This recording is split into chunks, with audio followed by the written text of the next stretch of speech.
表情痛苦啲。你而家去緊旅行啊？你知唔知㗎？身處異鄉啊！你做咩喊到咁假啊？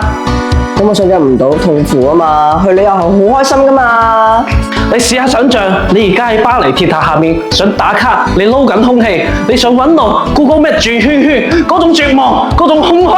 唔得㗎，我唔可以冇網㗎，我要 upload story 㗎，我要 FaceTime 㗎，救命啊！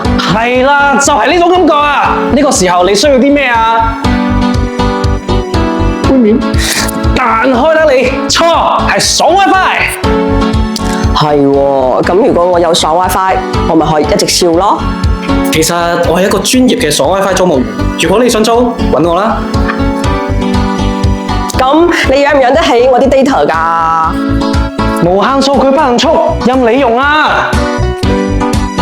爽 WiFi 緊守 WiFi 的自我修養，專業精神絕對值得你信賴。